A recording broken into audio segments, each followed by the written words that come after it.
Hello friends, मैं हूं सपना और आपका बहुत बहुत स्वागत है हमारे यूट्यूब चैनल सपना शिक्षा पे। आज हम लोग पढ़ने वाले हैं प्राचीन भारतीय इतिहास का टॉपिक सिंधु घाटी सभ्यता को, जो कि एग्जाम में काफी बार पूछे गए हैं। इससे काफी इंपॉर्टेंट क्वेश्चन बनते हैं। तो चलिए आज हम लोग देखते हैं कि सिंधु घाटी सभ्यता में आखिर क्या क्या बातें आती है। महत्वपूर्ण रूप से अगर हम लोग पढ़ें तो सबसे पहली बात की सभ्यता बहुत पुरानी है। इसका कालक्रम अगर जाने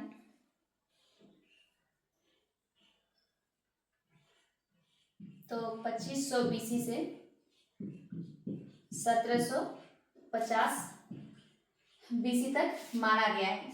ये जो है ना C14 यानी कि कार्बन 14 के द्वारा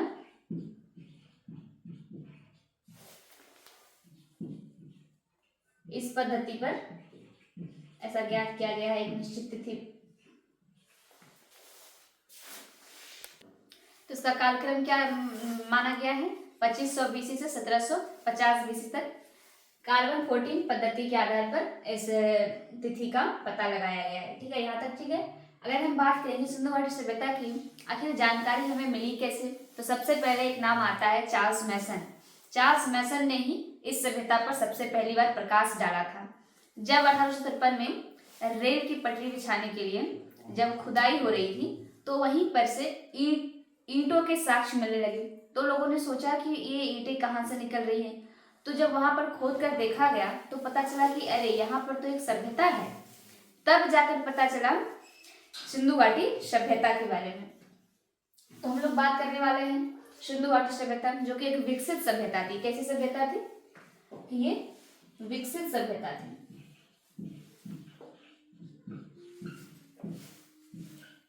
विकसित और शहरी।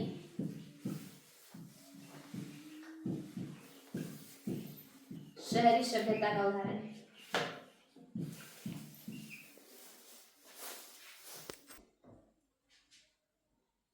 अगर हम बात करें इस सभ्यता के बारे में तो ये ना कांस्ययुगीन सभ्यता थी। क्या थी? कांस्ययुगीन।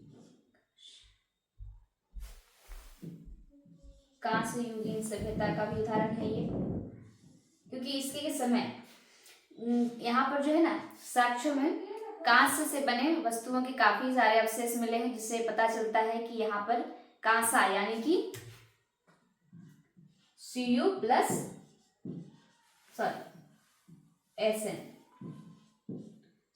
Sn यानी कि कॉपर और टीन, इनसे जो मिलकर जो हमारा कांसा बनता है उसकी मतलब उसका यहाँ पर पूरी तरह से विकास हो चुका था। वहां पर इससे बने बर्तन और साक्ष्य कई प्रकार से पाए गए हैं। इसलिए से पता चलता है कि सभ्यता, ऐसा कहा जाता है कि इसलिए से इस सभ्यता को कांस्ययुगीन सभ्यता भी कहा जाता है।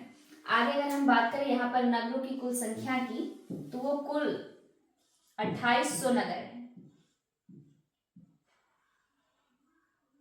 2800 कुल नगर अब तक खोजे गए हैं। इसमें से अगर प्रमुख नगरों की बात करूं तो हो जाएगा हमारा हड़प्पा, मोहनजोदड़ो, कालीबंगन, लोथल, इस प्रकार के जितने भी नगर हैं ये सब इसमें से सिंधु सभ्यता में काफी प्रसिद्ध नगर हैं। अगर मैं आपको बता दूं कि अगर इसके विस्तार की बात करें तो उत्तर से लेके पश्चिम तक, उत्तर से लेके दक्षिण तक, उत्तर से दक्षिण तक जो इसका भौगोलिक विस्तार है वो है 1100 किलोमीटर। कितना है? 1100 किलोमीटर।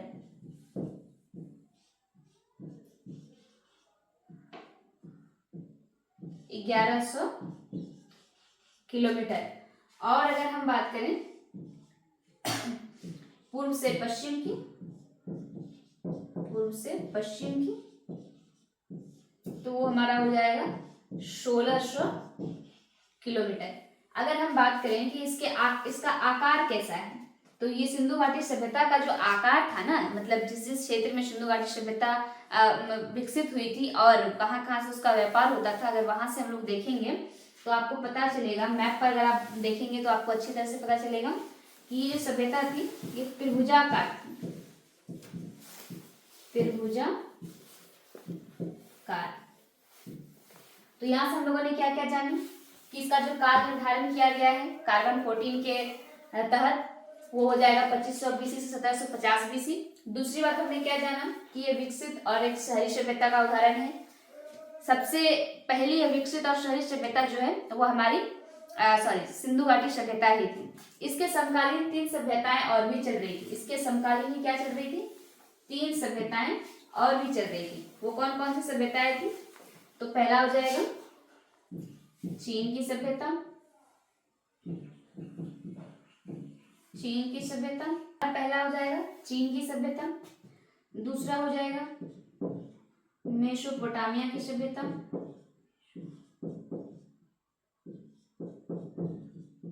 मेसोपोटामिया की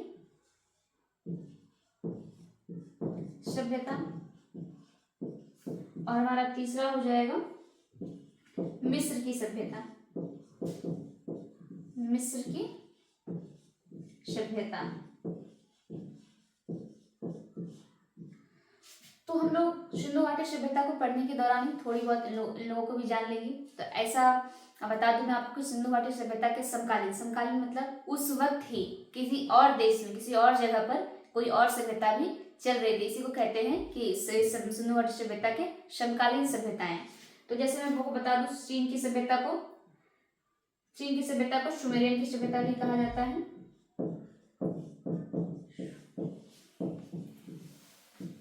सुमेरियन की सभ्यता, ये किस नदी के किनारे है? आप पढ़ेंगे तो ये देखेंगे कि जितने भी सभ्यताएं थी, चाहे वो भारत की हो, चीन की हो, मिस्र की हो या मेसोपोटामिया की हो, वो सभी सभ्यताएं जो है किसी न किसी नदी के किनारे बसी हुई थी। तो अगर हम बात करेंगे सुमेरियन की सभ्यता की या चीन की सभ्यता की, तो ये जो है हुआंगहो नदी के किनारे, हुआंगहो नदी के किनारे बसा हुआ था। और अगर बात करेंगे मेसोपोटामिया की, तो ये था दजला फरात नदी। और अगर मिस्र की सभ्यता की बात करेंगे तो ये नील नदी के किनारे बसा हुआ पाया गया है। अगर हम सिंधु घाटी सभ्यता की बात करेंगे तो चूंकि ये कई नदियों के किनारे स्थित है। अगर मुख्य रूप से बात करेंगे तो सिंधु घाटी सभ्यता, अगर हम इसके नामकरण की चर्चा करते हैं तो चूंकि इसका नाम सिंधु घाटी सभ्यता क्यों पड़ा और हड़प्पा सभ्यता क्यों पड़ा, चूंकि इसके भी 2 नाम हैं। तो हड़प्पा सभ्यता इसलिए पड़ा क्योंकि, यहाँ लिख देती हूँ, हड़प्पा इसलिए पड़ा। हड़प्पा क्यों पड़ा? तो क्योंकि 1921 में दयाराम साहनी के द्वारा जो है सिंधु घाटी सभ्यता की सबसे पहली स्थल खोजी गई थी। वो कौन सी थी? हड़प्पा थी। इसीलिए से लोगों को इसका नाम हड़प्पा लगा, कहा गया कि पहले खोजी गई थी, तो इसीलिए से इस सभ्यता का नाम हड़प्पा सभ्यता रख दिया गया। लेकिन दूसरी बार इस सभ्यता का नाम सिंधु घाटी सभ्यता कैसे पड़ा?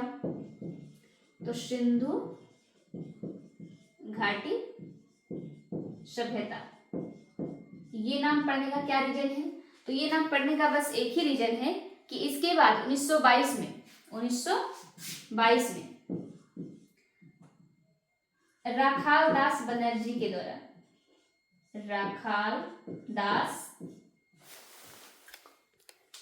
तो हम लोग बात कर रहे थे कि सिंधु घाटी सभ्यता का नाम सिंधु घाटी सभ्यता, यानी कि इस सभ्यता का नाम सिंधु घाटी सभ्यता कैसे पड़ा। तो 1922 में, 1921 के बाद 1 साल बाद 1922 में राखाल दास बनर्जी के द्वारा मोहनजोदड़ो नामक शहर खोजा गया था। राखाल दास बनर्जी के द्वारा कौन सा शहर खोजा गया था?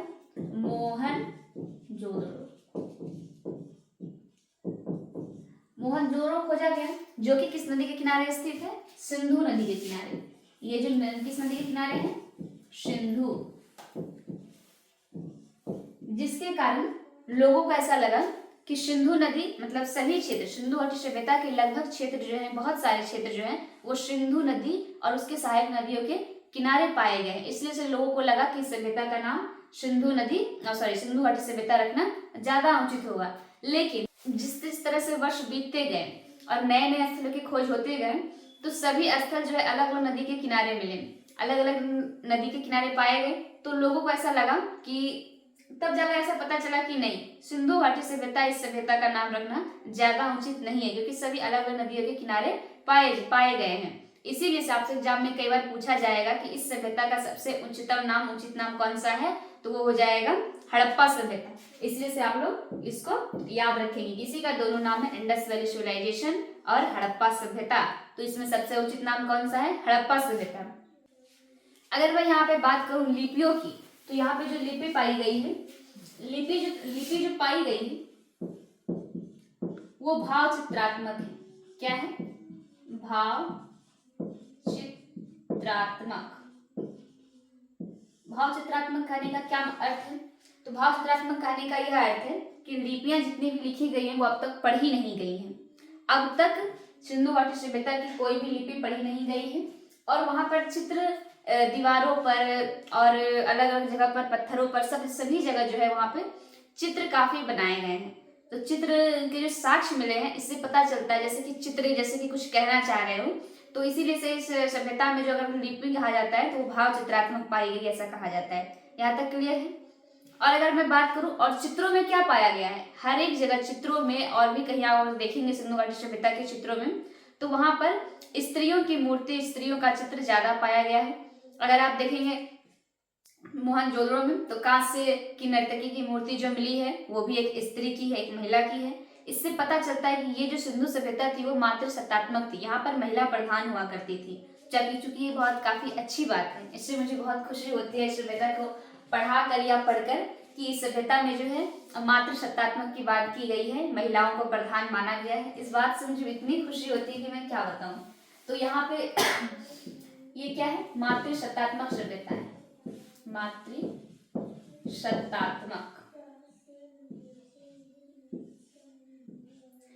सत्तात्मक सभ्यता है। और लिपियां कैसी है, तो भाव चित्रात्मक है। अगर यहाँ पे बात करूं मैं कि एक बार मैं बता देती हूँ आपको फिर से कि जो काल निर्धारण जो किया गया है वो 2500 BC। BC का मतलब होता है ईसा पूर्व, BC का मतलब होता है ईसा पूर्व, यानी कि 2500 ईसा पूर्व से 1750 ईसा पूर्व का जो काल निर्धारण किया गया कार्बन 14 के तहत, और इसको ही सिंधु घाटी सभ्यता का सही काल निर्धारण माना जाता है। ऐसे अलग अलग विद्वानों के द्वारा अलग अलग भी काल निर्धारण किया गया है, लेकिन अगर आपसे एग्जाम में पूछा जाए तो आप इसको याद रखेंगे, ये काफी इंपॉर्टेंट है। और अगर ये बात करूं मैं, तो ये एक विकसित और शहरी सभ्यता है, विकसित और शहरी सभ्यता है। बाकी ये तीनों सभ्यताएं ऐसी शहरी और विकसित सभ्यता नहीं थी। इन सारी सभ्यताओं का और सिंधु घाटी सभ्यता आपस में व्यापार चला करता था, एक दूसरे के साथ व्यापार संबंध था। अगर मैं बात करूं तो ये सभ्यता कांस्य युगीन सभ्यता है। जिसका आप लोग तो कांस्य का फॉर्मूला क्या होता है, CuSn, Cu+Sn। इसका क्या होता है, कॉपर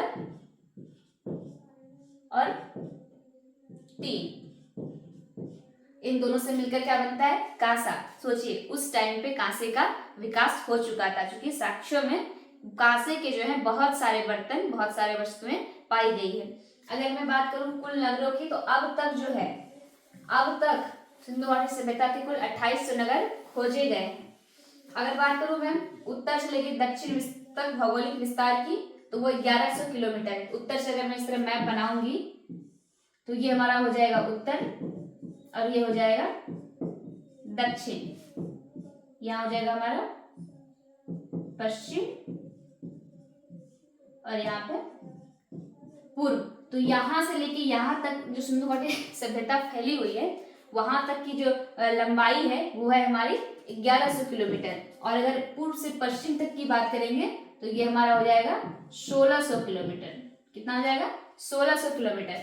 उसके बाद इस सभ्यता के समकालीन 3 सभ्यताएं और भी चल रही थी, जो हमारा पहला क्या हो जाएगा, चीन की सभ्यता। क्या हो जाएगा, चीन की सभ्यता। इसका दूसरा नाम सुमेरियन की सभ्यता भी है, ये जो कि हुआंगो नदी के तट पर स्थित है, जिसको चीन का शोक कहा जाता है। क्या कहा जाता है इसको, चीन का शोक कहा जाता है। ये सब एग्जाम में काफी बार पूछे जाते हैं। दूसरी सभ्यता कौन सी थी, मेसोपोटामिया की सभ्यता, जो कि दजला फरात नदी के किनारे थी, और मिस्र की सभ्यता जो थी वो नील नदी के किनारे। तो इससे ये पता चलता है कि जितने भी सभ्यताएं जो थी, चाहे भारत में हो चाहे किसी और देश में, किसी और जगह पर, वो सभी किसी न किसी नदी के किनारे ही स्थित थी। अगर मैं बात करूं नामकरण की। तो हड़प्पा सभ्यता सिंधु घाटी सभ्यता में सबसे पहली खोजी गई थी 1931 में दयाराम साहनी के द्वारा, इसीलिए से इस सभ्यता का नाम हड़प्पा सभ्यता रखा गया। और मैं सिंधु घाटी सभ्यता की बात करूं तो 1922 में रखालदास बनर्जी के द्वारा इस सभ्यता को खोजा, मोहनजोदड़ो को खोजा गया, जो कि सिंधु नदी के तट पर स्थित था, जिसके कारण इस सभ्यता को सिंधु घाटी सभ्यता भी कहा जाता है, इंडस वैली सिविलाइजेशन। उसके बाद में बात करूं तो लिपि कैसी थी, यहाँ पे भाव चित्रात्मक थी और मातृशब्दात्मक सभ्यता का उदाहरण प्रस्तुत करती है। मातृशब्दात्मक सभ्यता का उदाहरण मतलब कि यहाँ पर महिलाओं को प्रधान माना जाता था। तो आज हम लोगों ने इतना कुछ जाना। एग्जाम की दृष्टि से तो आप देख ही सकते हैं, मैंने आपको सारे इंपॉर्टेंट थॉट्स बता दिए हैं। अब अगर आप लोग इसको अच्छे से कॉपी में अगर इसी प्रकार से नोट्स बनाकर अगर याद करेंगे तो एग्जाम में काफी महत्वपूर्ण क्वेश्चन इससे बनते हैं। और अगर ये काफी बार पूछा जाता है कि सिंधु घाटी सभ्यता में सिंधु घाटी सभ्यता का आकार कैसा था, तो ये हो जाएगा हमारा त्रिभुजाकार। त्रिभुजाकार अगर आप मैप में बनाएंगे तो देखेंगे कि जो सिंधु घाटी सभ्यता का जितने भी स्थल जो है वो त्रिभुजाकार मतलब रूप को प्रदर्शित करते हैं। तो तब तक के लिए यहाँ पर बहुत बहुत धन्यवाद। मिलते हैं नेक्स्ट वीडियो के साथ।